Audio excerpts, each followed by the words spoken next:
Inilah danau yang kelak airnya akan habis diminum Ya'juj Ma'juj menjelang hari kiamat. Danau ini juga kelak menjadi pertanda besar akan datangnya hari kiamat yang dahsyat. Danau ini namanya adalah Danau Tabariyah, atau yang lebih dikenal orang sebagai Danau Tiberias atau Laut Galilea. Bukan sekadar danau biasa, keberadaannya menyimpan misteri besar dan menjadi salah satu tanda yang disebutkan oleh Nabi Muhammad tentang akhir zaman. Danau Tabariyah adalah salah satu danau air tawar terbesar di Timur Tengah yang sekarang dikuasai Israel. Danau ini terletak di lembah Rift Yordan, di antara dataran tinggi Golan di timur dan wilayah Galilea di barat.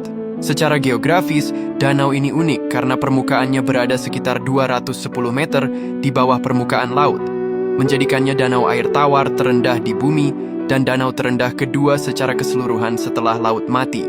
Danau ini berbentuk seperti buah pir atau harpa, dengan panjang sekitar 21 km dan lebar maksimum 13 km.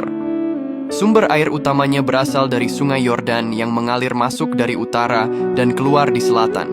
Di sekitar danau ini terdapat kota modern Tiberias di pesisir barat daya dan daerahnya subur, mendukung pertanian dan perikanan yang telah berlangsung selama ribuan tahun. Keutamaan danau ini dalam Islam tidak terletak pada keistimewaan airnya, melainkan pada perannya sebagai penanda salah satu peristiwa besar menjelang kiamat, yaitu kemunculan Ya'juj dan Ma'juj.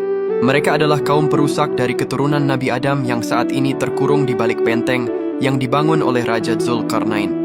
Nabi Muhammad telah mengabarkan tentang danau ini dalam hadis sahih riwayat Muslim dari An-Nawas bin Sam'an.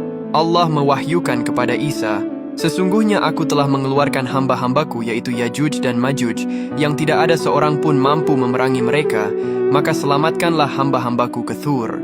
Allah mengutus Ya'juj dan Ma'juj dan mereka turun dari tiap-tiap tempat yang tinggi. Rombongan pertama dari mereka akan melewati Danau Tabariyah, lalu meminum airnya hingga kering. Kemudian rombongan terakhir lewat dan berkata, "Sungguh di sini pernah ada air." Hadis riwayat Muslim. Hadis ini secara eksplisit menyebutkan bahwa danau ini akan menjadi sumber air bagi pasukan Ya'juj dan Ma'juj yang jumlahnya luar biasa banyak, hingga tak tersisa setetes air pun untuk rombongan terakhir. Saat ini, Danau Tabariyah adalah sumber air tawar utama bagi Israel. Dalam beberapa tahun terakhir, danau ini sering mengalami penurunan level air yang signifikan, terutama akibat permintaan air yang tinggi, musim kemarau, dan perubahan iklim. Laporan tentang penyusutan air dan upaya pengisian kembali danau, bahkan dengan air laut yang didesalinasi, sering menjadi perhatian global dan dikaitkan oleh sebagian umat Islam sebagai sinyal awal dari tanda kiamat yang diramalkan. Namun, kondisi saat ini hanyalah bagian dari siklus alamiah dan manajemen air. Peristiwa keringnya danau yang disebutkan dalam hadis adalah peristiwa dahsyat yang terjadi pada akhir zaman nanti, tepat setelah turunnya Nabi Isa dan kemunculan Dajjal. Ini adalah bagian dari tanda-tanda kiamat besar. Kelak saat Ya'juj dan Ma'juj keluar, mereka akan keluar dalam jumlah yang tidak terhitung dari segala penjuru setelah tembok penghalang runtuh. Danau Tabariyah ini akan menjadi perhentian minum pertama mereka. Air danau yang besar itu akan habis diminum dalam waktu singkat, menunjukkan betapa masifnya populasi mereka.